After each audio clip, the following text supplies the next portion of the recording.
매일 아침 책 읽기로 하루를 시작하는 행복 습관, 미라클 독서입니다. 오늘 함께 읽어볼 책은 나는 왜 생각이 많을까? 머릿속의 스위치를 끄고 싶을 때 보는 뇌 과학 이야기. 호타 슈고 지음, 윤지나 옹김. 서사원에서 펴낸 책입니다. 프롤로그. 인간이 다른 동물에 비해 특별히 뛰어난 능력은 무엇일까? 그것은 바로 생각하는 힘이다. 인류는 본능을 초월해 생각하는 힘을 갖게 된 덕분에 말과 문자, 물건과 기술을 만들어낼 수 있게 됐고, 고도의 문명을 일으켜 생물 피라미드의 정점에 서게 됐다. 인간은 생각하는 갈대라는 명언처럼 생각하기 때문에 인간인 것이다. 그러나 생각하는 것에는 약점도 있다. 이는 지나치게 많이 생각한다는 점이다. 생각하는 자세는 좋지만 지나치게 많이 하면 결단을 내리지 못하고 망설이다가 한 발짝도 내딛지 못한 채 고민에 빠지는 폐해를 낳을 수도 있다.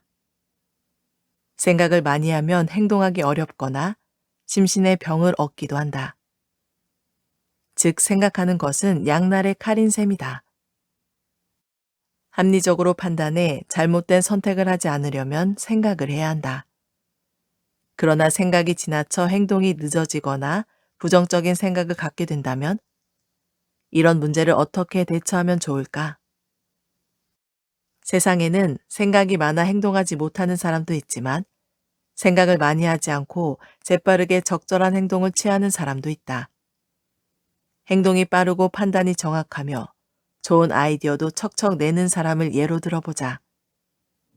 대기업 경영자를 떠올리면 이해하기 쉬울 텐데 매일 분단위의 스케줄을 소화하느라 항상 시간에 쫓기면서도 최선의 선택을 하는 사람 말이다.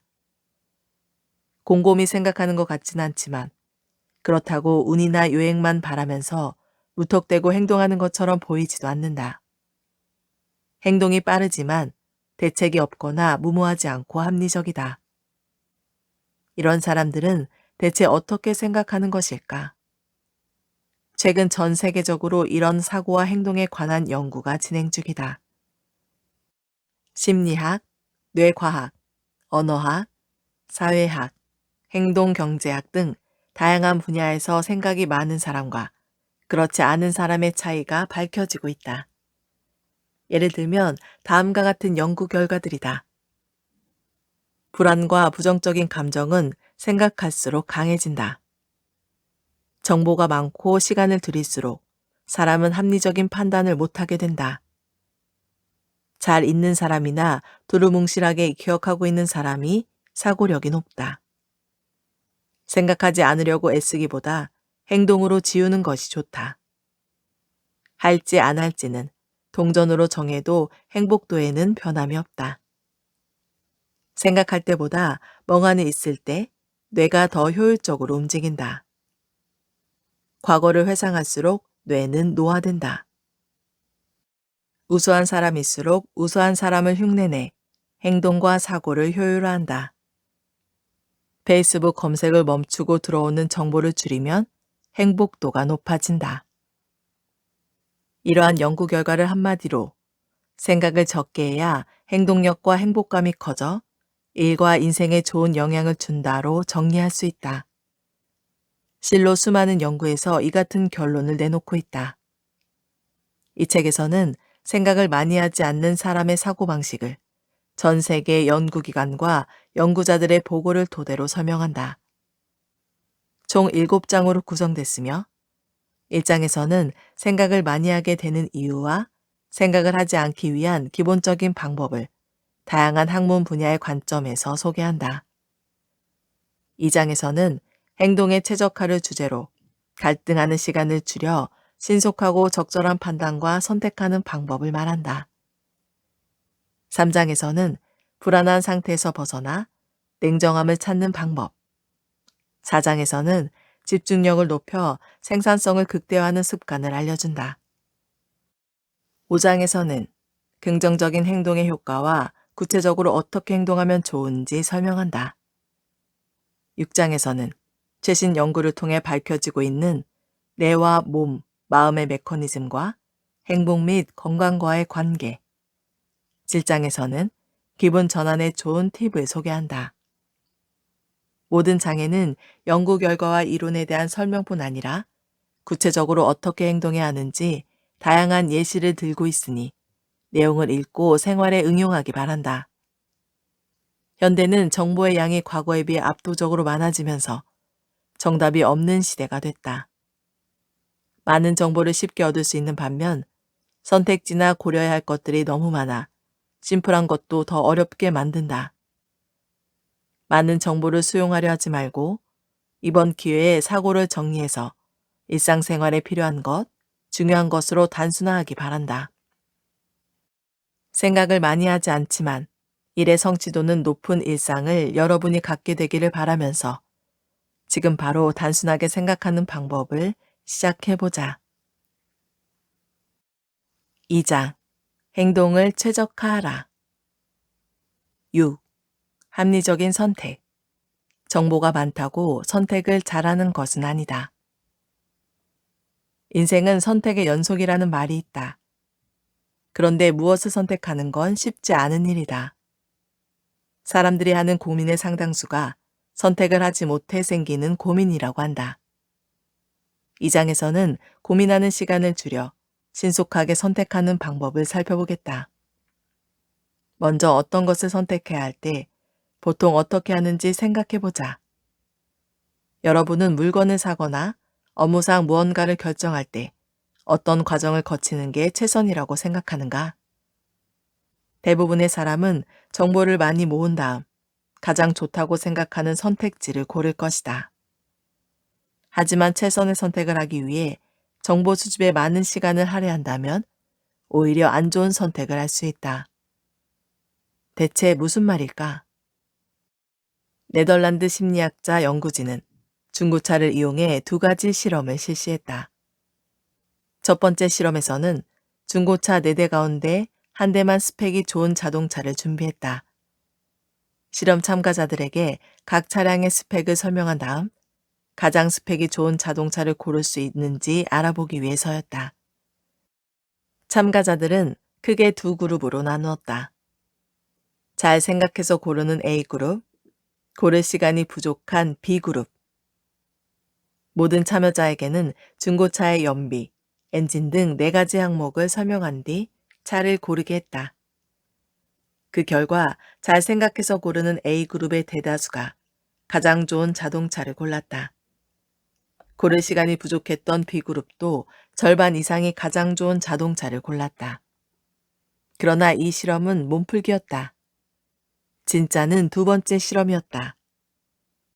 두 번째 실험에서도 기본 조건은 동일했다. 중고차 4대 가운데 스펙이 좋은 자동차를 골라야 했다. 이번에도 잘 생각해 고른 A그룹과 고를 시간이 부족한 B그룹으로 나눠 진행했다. 단, 첫 번째 실험과 다르게 설명하는 정보의 양에 차이를 두었다. 트렁크의 크기, 컵홀더 수와 같은 정보를 더해 항목을 12개로 늘려 상세히 설명했다. 실험 결과 잘 생각해 고르는 A그룹에서 가장 좋은 자동차를 고른 사람은 25% 미만이었다. 애초에 스펙이 좋은 자동차는 4대 중 한 대였으니 대충 찍은 경우와 큰 차이가 없는 결과였다. 반면 고를 시간이 부족한 B그룹의 사람 중 60%는 스펙이 좋은 자동차를 골랐다. 왜 이런 결과가 나왔을까? 심리학자들은 같은 실험을 축구에서도 실시했다. 참가자를 3개 그룹으로 나눠 축구 시합의 승패를 예측하는 실험이었다. 먼저 잘 생각해 고르던 A그룹에게는 두 팀 중 어느 팀이 이길지 예측할 시간을 충분히 주었다. 찍는 B그룹에게는 온전히 감으로만 어떤 팀이 이길지 예측하게 했다. 마지막으로 단시간에 결정하는 C그룹에게는 시합과 무관한 과제를 먼저 풀게 한 다음 시간이 촉박한 상태에서 승패를 예측하게 했다. 이 세 그룹 중 가장 정답률이 높았던 것은 단시간에 결정하는 C그룹이었다. 참고로 정답률이 A그룹과 B그룹의 3배가 넘었다. 중고차와 축구를 이용한 2번의 실험 모두 단기간에 결정한 그룹의 정답률이 높게 나왔다. 연구진은 이 결과를 단시간에 결정해야 하는 그룹은 생각할 시간이 짧은 만큼 주어진 정보의 우선순위를 정해 합리적으로 선택했기 때문이라고 분석했다. 예를 들어 중고차의 경우는 연비, 축구의 경우는 피파 세계 랭킹처럼 주어진 정보 중에서 중요하다고 생각하는 몇 가지 지표를 추린 다음 신속하게 우선순위를 정해 합리적인 판단을 했던 것이다. 반면 잘 생각해 고른 그룹은 많은 정보로 혼란이 생겼다. 충분한 시간이 주어지다 보니 컵 홀더 수나 선수에 대한 가십거리 등 자잘한 정보에도 신경을 썼고 이로 인해 작은 결점이나 마이너스 요인들이 결정을 방해하는 큰 문제로 나타났다. 결과적으로 생각을 심플하고 대국적으로 하지 못했다. 최대한 정보를 많이 모으고 충분히 검토할 시간이 주어지면 선택을 잘할 것 같지만 꼭 그렇지만은 않다. 이것저것 정보를 검토하면 최선이 아닌 선택을 할 수도 있다는 이야기이다. 생각하는 힘은 무의식일 때 발휘된다고 했다. 의식적으로 생각하지 않아도 무의식 중에 정보의 취사 선택은 자동으로 이루어진다. 앞서 실시한 2가지 실험에서도 시간이 많지 않은 그룹은 결정하기 전에 퍼즐을 푸는 등 다른 과제를 수행했는데 이런 과제를 하는 사이에도 무의식 중에 뇌는 생각을 한 것이다. 반대로 의식적으로 생각하려고 하면 자잘한 것에 신경이 쏠리고 그것이 중대하다는 착각에 빠질 수 있다. 건설적이고 합리적인 사고가 아니라 하나하나 다 따지고 사고를 하면 불안이 증폭돼 점점 더 결단을 내리지 못하는 상태가 된다. 생각할 시간이 충분하면 좋은 선택을 한다거나 정보가 많을수록 좋은 것만은 아니라는 이야기이다. 일반적으로 일을 잘하는 사람은 행동이 빠르다. 생각 없이 밀어붙이는 것도 아닌데 항상 최선의 선택을 한다. 이런 사람을 두고 머리 회전이 빠르다, 센스가 좋다, 직감적으로 움직인다고 하지만 본질은 무의식을 잘 활용하고 있는 게 아닐까? 우선순위를 정하고 자잘한 것에 신경 쓰지 않는 습관은 불필요한 사고를 없애고 신속하게 행동할 수 있게 해준다. 7. 의사결정과 만족도. 할지 말지는 동전 던지기로 정해도 마찬가지다. 앞서 정보는 너무 많지 않은 게 좋을 때도 있다고 했다. 그런데 중요한 일 앞에서는 가지고 있는 정보가 적어도 신속하게 결정을 내리기가 쉽지 않다. 라이프 이벤트를 할 수 있는 이직을 예로 들어보자. 정답인지 아닌지 판단할 지표가 단순하지 않을수록 결정하는 데 많은 시간이 걸린다. 이와 비슷한 문제에 직면했을 때 도움이 될 연구가 있다. 미국 시카고대 경제학자인 스티븐 레빗은 인생에서 중요한 선택을 해야 할 때 스스로 결정하지 못하는 사람들은 어떻게 결단을 내려야 할까? 라는 주제로 조사를 했다. 스티븐 레빗은 조사를 위해서 동전 던지기 사이트를 만들었다. 사이트 이용 방법은 심플하다. 먼저 지금 하고 있는 고민을 입력한 다음 모니터에 띄어진 동전을 던진다. 동전의 앞이 나오면 실행이라는 메시지가 띄고 뒷면이 나오면 실행하지 않는다는 메시지가 뜬다. 사이트 이용자는 메시지에 따라 실행하거나 실행하지 않으면 된다.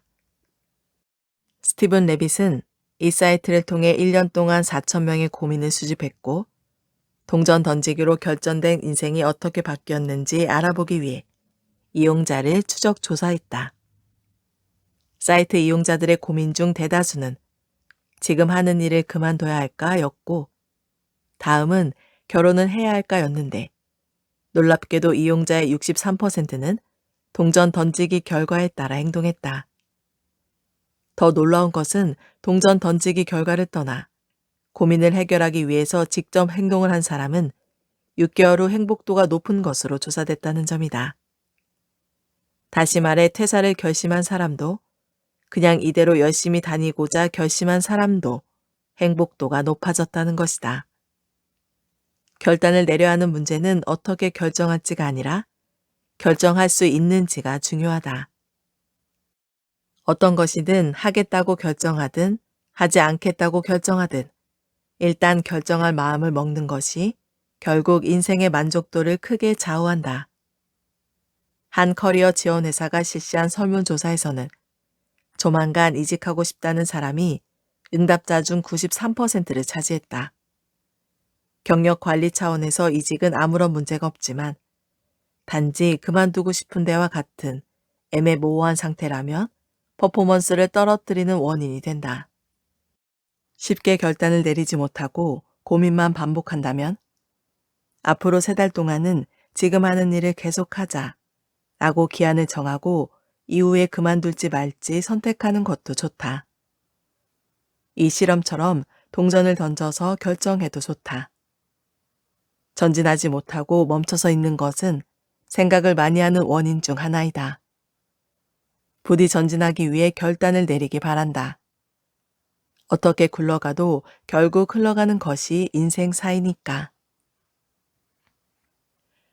8. 비교에 관한 연구. 사람은 왜 비교하는 동물이 됐을까? 사람들은 무언가를 판단해야 할 때 정보를 모아 비교하곤 한다. 예전에는 비교하고 결정하는 게 상당히 어려운 일이었지만 지금은 쇼핑, 외출할 장소, 이사 갈 곳 등 거의 모든 것을 쉽게 비교할 수 있게 되었다. 예를 들어 TV 프로그램이나 인터넷 기사에서는 랭킹 특집을 자주 다룬다. 사람들은 이것을 보고 순위가 높은 것을 비교하고 고르게 된다. 또한 다른 사람과 나의 월급을 비교하기도 한다. 만약 그가 받은 월급에 비해 내 월급이 적으면 기분이 좋지 않은데도 말이다. 이런 점에서 인간은 비교하는 동물이라고 하는 것이다. 그럼 왜 사람들은 매사에 우열을 가르고 비교하길 좋아하는 걸까? 미국의 사회심리학자 레온 페스팅거는 다음과 같이 말했다. 사람은 정확한 자기평가를 위해 사회에 비교를 한다. 레온 페스팅거는 사람이 사회에 적응하기 위해서는 자신이 처한 환경이나 상황을 잘 알고 있어야 하며 주변 환경 속에서 자신의 위치를 명확하게 파악하기 위해 비교한다 라고 말했다. 이를 정리하자면 사회에서 살아가려면 나는 누구이고 어떤 존재인지 아는 것이 유리하다는 이야기이다. 이렇게 자신을 타인과 비교하고 평가하는 것을 심리학에서는 사회 비교라고 한다. 사람들이 사회 비교를 하게 된 이유에 대해 독일의 심리학자 토마스 무스바일러는 이렇게 말한다. 비교하는 것이 인지 효율을 높이기 때문이다. 예를 들어 자신의 신체 능력이 어느 정도인지 알고 싶으면 다른 사람의 체력 평가 결과나 달리기 기록을 비교해 보면 된다. 학력은 시험 점수나 등수를 보면 바로 알 수 있다. 이런 비교 없이 나의 능력이나 성적을 파악하려면 방대한 양의 정보를 처리해야 한다. 애초에 객관적인 지표를 산출하는 것 자체가 매우 어렵다. 인간은 기본적으로 귀찮은 걸 싫어한다. 좋게 말하면 효율주의인데 최소한의 노력으로 판단을 하기 위해 사회 비교를 한다는 이야기이다. 즉, 비교는 인간이 사회를 살아가는 데 필요한 중요한 기능이다. 하지만 이 기능에 너무 휘둘리는 건 아닌지 생각해야 한다. 끝없는 비교는 매사에 결정을 내리지 못하고 시간만 허비하게 만들거나 자기 평가나 의욕을 떨어뜨리는 원인이 되기도 한다. 과도한 비교를 그만두려면 정보량 자체를 줄이는 방법밖에 없다. 아예 비교하고 싶지 않다면 사람들과 만날 수 없고 정보도 얻을 수 없는 무인도 같은 곳에 가서 혼자 생활하는 것이 가장 효과적이다. 하지만 이는 너무 비현실적이다. 완벽하게 정보를 차단하진 못하더라도 정보가 들어오는 양은 제한해야 한다. SNS를 볼 때마다 기분이 썩 좋지 않다면 보지 않거나 사용하는 시간이나 횟수를 줄이는 것도 방법이다. 보지 않으면 비교할 일도 없다. 스마트폰을 볼 때마다 무의식적으로 애플리케이션을 누르는 습관을 없애거나 하루 종일 스마트폰이나 PC에 손을 대지 않는 것도 좋다. 미국 노스캐롤라니아 대의 콘스탄딘 세디키데스와 마이클 스트루베는 70%의 사람들이 자신은 평균 이상이라고 생각한다는 연구 결과를 내놓았다. 이를 우월의 착각이라고 하는데 약 20% 정도의 사람들이 자신을 과대평가하고 있다는 이야기이다. 평균 이상이고 싶은 사람이 그만큼 강하다는 반증일 것이다. 한편 우월한 사람일수록 자신을 낮게 평가한다는 연구 결과도 있다. 데이비드 더닝과 저스틴 크루거는 학생을 대상으로 실험을 했는데 성적 순으로 상위 2% 이내의 사람들은 평균적으로 자신을 상위 30% 정도라며 과소평가하는 것으로 나타났다. 어찌됐든 비교는 사람이 습득한 편리한 기능 중 하나이다. 그러니 자꾸 비교하는 마음이 든다면 원래 그런 거야 라고 가볍게 받아들이자. 사회평가는 누군가가 만든 규칙이나 지표라서 소속된 조직이 바뀌거나 시대가 변하면 평가 기준도 바뀌게 돼 있다. 절대적인 것이 아니라는 이야기이다. 이 정도로만 생각하면 자신의 기준이 더 선명하게 보일 것이다. 모든 것을 비교해서 결정하지 말고 때로는 직감적, 감각적으로 결정하는 것도 좋다. 9. 행동과 초조함의 관계. 손해보지 않으려다가 판단을 망친다. 서두르다 일을 망친다고 한다. 조금만 주의하면 아무 문제 없을 일을 서두르다 부주의로 실수할 수 있다. 그럼 사람들은 어떨 때 실수를 저지를까? 일본 홋카이도대의 무라타 아스카는 학생들을 대상으로 모니터에 띄어진 화살표를 보고 앞에 놓인 버튼을 이용해 같은 방향의 화살표를 누르는 실험을 실시했다. 학생들은 다음과 같이 세 그룹으로 나뉘었다. 잘하든 잘못하든 상관없는 A그룹. 500엔을 주고 시간 내에 버튼을 누르지 못하거나 틀리면 2.5엔씩 차감되는 벌금제 B그룹. 돈을 주지 않은 상태에서 정답을 맞힐 때마다 2.5엔씩 주는 성과제 C그룹. 이 실험은 성과와 벌금이 실수와 관련이 있는지 알아보기 위해 실시됐다. 실험 결과 벌금제 B그룹만 A그룹과 C그룹에 비해 정답률이 크게 낮았다. 평소라면 쉽게 할 수 있는 것임에도 시간 내에 정답을 맞히지 못하면 돈이 차감된다는 부담감 때문에 마음이 초조해져 실수가 늘어난 것이다. 무라타 아스카는 이와 관련한 다음과 같은 실험도 실시했다. 실험 참가자에게 2,000엔을 주고 갬블과 비슷한 게임을 하게 했다. 이 게임의 규칙은 이렇다. 게임을 시작하기 전 참가자에게 10엔과 50엔 중 하나를 선택하게 한다. 그 후 특수 제작된 장치로 게임을 해서 당첨이 되면 그 금액만큼 돈을 받고 꽝이 나오면 그 금액만큼 돈을 잃는다. 실험 결과 50엔을 잃으면 다음 게임에도 50엔을 고를 확률이 높은 것으로 나타났다. 즉, 큰 손해를 보면 이를 만회하려고 위험을 무릅쓰는 것이다. 실제로 카지노에서도 큰 돈을 잃으면 손해를 만회하려 안간힘을 쓴다고 한다. 투자에는 손절이라는 개념이 있다. 이는 떨어진 주가가 상승할 기미를 보이지 않을 때 이미 손해본 것을 감수하고 파는 것을 의미한다. 손절은 투자 초보자들이 익혀야 할 것 중 하나라고 한다. 바꿔 말하면 초심자일수록 손절을 하지 못하고 질질 끌다 손해를 키우는 경우가 많다는 뜻이다. 아무래도 사람은 손과 득 중에서 손에 더 민감하게 반응하는 것 같다. 사기를 치거나 물건을 파는 상인들의 지금 사면 돈 법니다. 오늘만 싸게 팝니다. 라는 상투적인 말에 혹하는 것도 지금 사지 않으면 손해를 볼 것 같은 초조한 마음에서 생겨난 것일 수도 있다. 냉정하게 행동하려면 손해에 대한 반응을 직시하고 의식적으로 충동을 억제해야 한다. 초조할수록 바로 판단하지 말고 시간을 두고 생각해보자. 손해를 의식해 충동적으로 움직이면 더 큰 손해로 이어질 가능성이 크다. 10. 기억과 판단력. 두루뭉실하게 기억하면 빠른 판단을 내릴 수 있다.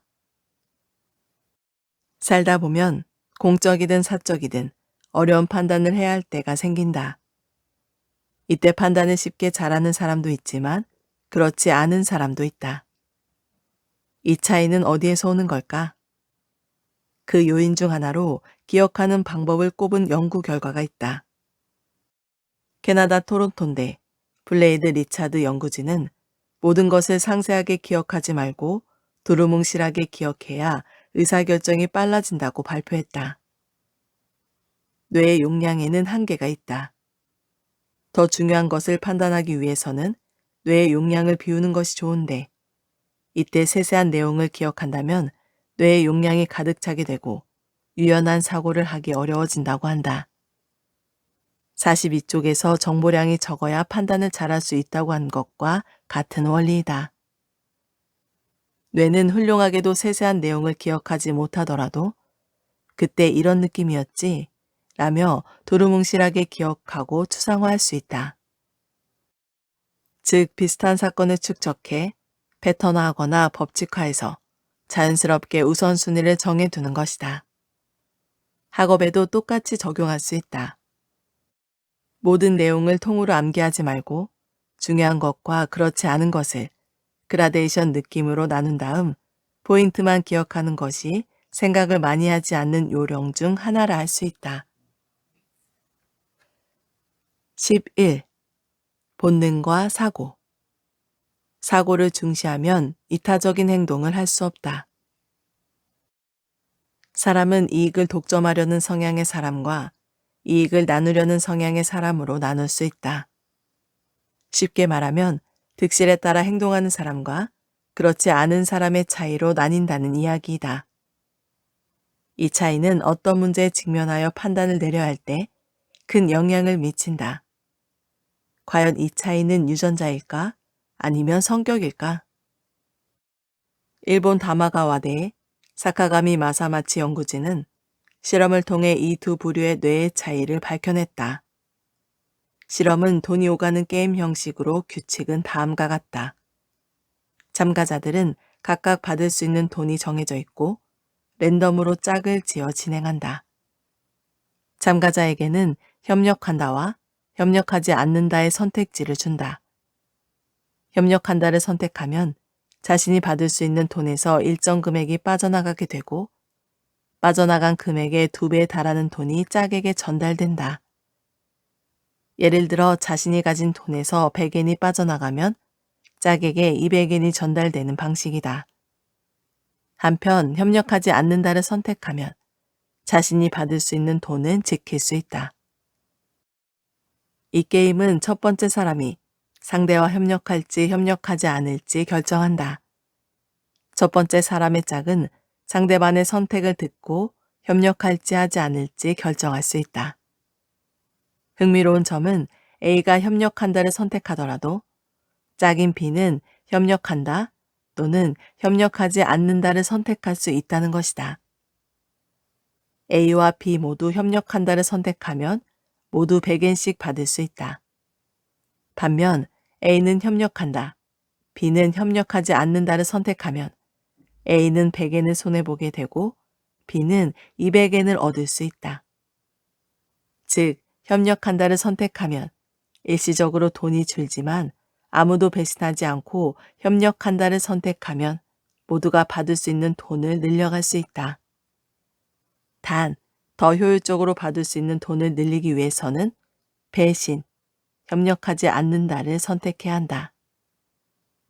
연구진은 이 게임을 하는 동안 참가자들의 뇌 활동을 관찰했다.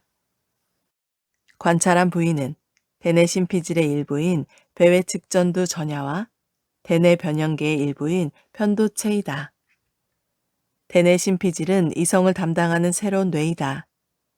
냉정하게 합리적으로 생각하기 위한 기능을 한다. 생각하는 뇌라고 할 수 있다. 한편 편도체를 포함한 대뇌 변연계는 많은 생물이 갖고 있는 원시적 영역이다. 이곳은 감정과 욕구 등 이른바 본능을 담당한다. 이 두 곳을 관찰하고 비교해 이타심은 어떤 부위가 활동할 때 생기는지 알아보았다. 실험 결과 자신의 이익을 우선시하는 협력하지 않는다는 사람은 배회 측전두 전야, 생각하는 뇌가 편도체, 본능의 뇌보다 큰 것으로 나타났다. 또한 선택을 할 때 배회 측전두 전야가 강하게 활성화되는 것을 확인했다. 한편 협력적인 사람은 편도체가 크고 선택할 때도 편도체가 강하게 활성화됐다. 정리하자면 자신의 이익을 우선시하는 사람은 합리적인 사고를 중시하고 협력적인 사람은 직관에 맡겨 선택을 했다는 것이다. 즉 생각하지 않는 사람이 협력적이라는 것이다. 뇌는 일상생활이나 습관 등에 따라 활동하는 부위가 달라지며 활동을 많이 하는 부위일수록 크게 발달한다. 평소 장단점을 많이 따지는 사람은 어쩌면 생각하는 뇌가 활성화돼 있을 수도 있다. 이런 경향이 있는 사람들은 이해관계가 없는 시간을 가져보는 것도 좋다. 예를 들면 자원봉사 같은 활동 말이다. 득실만 따져 행동하는 사람은 손해나 리스크 같은 것을 과민하게 생각하고 받아들이게 된다. 세계적으로 갑부인 사람이 지니고 있는 불안 중 하나가 돈을 잃는 것이라고 한다. 큰 부를 거머쥐고 평생 돈 걱정 없이 살 수 있다 하더라도 이 돈을 날리면 어떡하지? 라는 불안에 사로잡히는 것이다. 그래서 돈을 모으는 데 집착하고 돈을 잃게 되면 큰 공포에 휩싸인다고 한다. 이런 불안 때문에 곁에 있는 행복을 잘 느끼지 못한다는 말은 오래전부터 전해져 왔다. 생각하는 것은 중요하다. 하지만 머리에 생각이 가득 차면 오히려 인생의 폭이 좁아진다. 일본 속담에 인정을 베푸는 것은 남을 위해서가 아니다 라는 말이 있다. 남에게 인정을 베풀면 돌고 돌아 결국 자신에게 돌아온다는 뜻이다. 사회심리학에서는 호의의 반보성이라고 하는데 사람은 호의적으로 대해주는 사람에게 호의적으로 대하는 경향을 두고 하는 말이다. 사람은 혼자서 살아갈 수 없다. 나스의 소세키에 풀베개의 첫머리에 지성에 주력하면 뭐가 난다는 말이 나온다. 이는 지나치게 이지적으로 굴면 인간관계에서 마찰이 생긴다는 뜻이다. 인간관계에서는 생각할 것과 생각하지 말아야 하는 것의 균형을 잘 맞춰야 한다. 오늘 미라클 독서는 여기까지 읽도록 하겠습니다. 오늘도 감사합니다.